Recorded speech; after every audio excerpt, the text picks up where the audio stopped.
His wife was ill after the games, he said to me, chatting to him and the coach coming in from the airport. He said, so he's had to be very cautious, sleeping in a separate bedroom the last couple of weeks.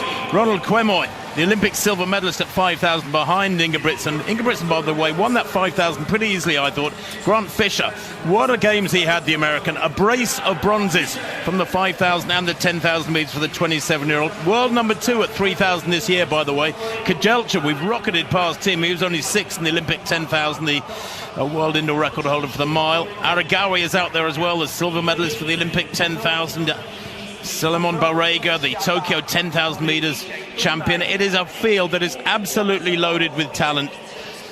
5 men have broken 7:30 this year. 44 men ever have gone under 7 minutes 30. But there is a rumour that they could be chasing Daniel Koeman's world record here, and that world record goes back to 1996 in Rieti, the Kenyan, running 7 minutes 20. So away they go, and they need to go super fast. Get this, when Koeman ran at 3,000 metres, he went through 4 laps in 3:55. So he ran about 3:55, 3:56 for a mile during a 3,000. That was only really a little bit after the halfway stage. Koeman has got the sort of speed and strength to be able to do that, but can he do it here today? That is the big question.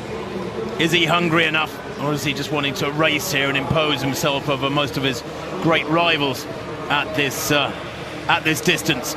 The pacemakers, well, they're going out, we understand, 2:27.5 for the first 1,000. That'll be Peter Sisk, who ran a brilliant 800 personal best, 1:43 in Lausanne a couple of nights ago. And then Chatti of the USA will be the second pacemaker, who Ingebrigtsen hopes will get him to 2,000 in about 4:55. And you know it's quick, don't you, when a field of this calibre is spread over 25 metres, Hannah? Jakob Ingebrigtsen has said he doesn't want to go too aggressively in the first couple of kilometres. I think he'd rather have company in that first 2 kilometres and then wind it up over the final circuit. But they've got 2 fantastic pacemakers here in Sisk and Chatti, and I think if there's anyone that could take Ingebrigtsen as far as he likes it could be these 2. They've got the lights. It's looking really good so far, and the way the athletes are spread out behind, I think there'll be some other athletes making a decision here and thinking that anything around 7:30 would be fantastic for them. But they know Jakob Ingebrigtsen, he's hunting for something a bit more special in those low 7:20s. And Marcin Lewandowski, the 800 metre specialist from Poland, he's here with the organising committee. You could see him screaming from the sidelines. Well, that was just about perfect, that first 600. They're going to the back straight now. They'll see 800 metres here. Now, when Koeman, get this, when he ran his world record, we went through 800 in 1:56. I remember commentating on it with my old mucker Steve Cram, and it was science fictional running at the time. It's still pretty special. It was up there with the Bob Beamon long jump and that sort of thing. It was one of the great world records. It is one of the great world records, and at the moment it's unapproached. But Ingebrigtsen in 3rd place, slotted in behind the 2 pacemakers. They're in 4th place. That is Kejelcha. He's a great racer. Remember, I said the world record holder for the mile indoors.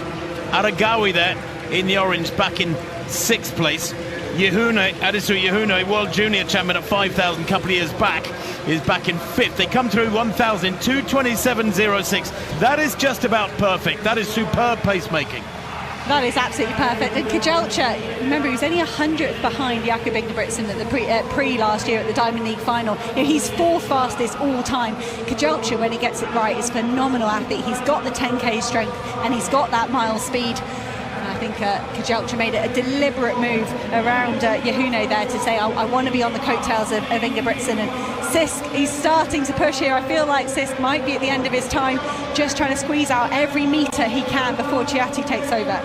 Yeah, Sisk got to move out the way now. It's just beginning to slow a little bit. They went through 3 laps in about 2:57, so they can't afford to slow here. They've got to keep cranking out 59s at least these next 3 laps. This middle section of the race, absolutely critical now. You know it's quick because big names have been dropped. Grant Fisher back there, second in the chasing pack, as these 6 come through in front of us. 3.5 laps, 3:26. There it is, a 59.1. He's going well, Sisk here. Better than I expected for an 800 metre man, and Chatti in the blue will try and push it on this next 400-500 metres, I'm sure, when Sisk moves out of the way. Sisk grimacing.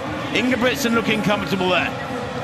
Kejelcha back in 4th place, and in 5th place, and still looking strong, is Yehune, with Aragawi tucked in the orange vest, a tiny figure of Aragawi in 6th place as Sisk moves out of the way. They go through 4 laps down, about 3:56.5.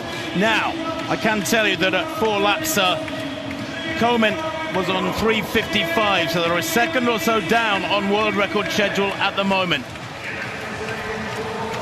But there are rumours that Jakob Ingebrigtsen wants to close hard, he wants to finish hard. That's his racing style. The lights they're on around now, I think, are around about that European record pace, but they are anticipating that the lights will speed up in the last kilometre. That's what Ingebrigtsen's asked for. Chiatti is doing a fantastic job here. He was 4th place at the USA trials over 1,500 metres, very nearly made their Olympic team.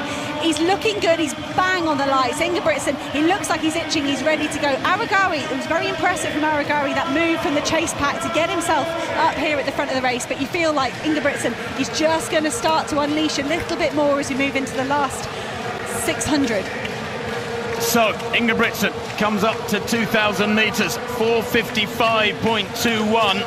Well, at 2,000 metres it was 4:53 for the world record holder Komen.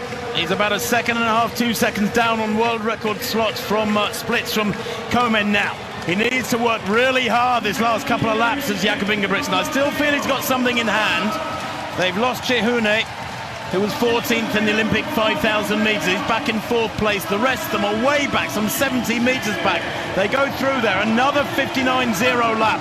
And even Kajelcha, with his massive strength and speed, remember a 3:47 indoor mile, a sub-27 minute 10,000 metre runner. He's had enough. Now Ingebrigtsen here, if he can really let rip this last 600 metres, that world record is still possible. Komen's last lap was 59.09, and Jakob Ingebrigtsen doesn't run 59-second last laps. He tends to run 56 or quicker. So he goes through with 600 metres to run. The gap now with Aragawi in 2nd, Kajelcha in 3rd. Those gaps are growing all the time. Aragawi sticking stoically to the task, but that sort of psychological elastic band surely is stretched now to the point of breaking between the Norwegian in the lead and Aragawi of Ethiopia back in 2nd place. Aragawi, remember, the Olympic silver medalist over 10,000 metres in Paris. As he comes to the bell now, Ingebrigtsen hits the bell in 6:22 flat. He needs to run a 58. The world record after 57.4 penultimate lap is under severe threat here. Ingebrigtsen, 300 to run, Hannah, and the record is in reach. This is vintage Ingebrigtsen. He squeezed. He asked for those lights to speed up, and he is now leaving the world record pace lights behind him and the rest of the field. Aragawi is working so hard. The 10k strength is great, but Ingebrigtsen with 200 metres left to go. He's feeling it, Ingebrigtsen. Little nervous glance over his shoulder there, with about 250 to go. Now 150 to go. Round the crown of the bend. Aragawi is hanging on, but the gap is 20 metres, and it's growing with every stride. And he comes into the straight, and the crowd know what's going on. Watch that clock. The world record, 7:20.67, is going to be smashed here by the Norwegian. It's a world record yet again for Jakob Ingebrigtsen. Well, it was on the cards after that world record last year in Paris over 2 miles. 7:54 he ran for 2 miles, smashing the old world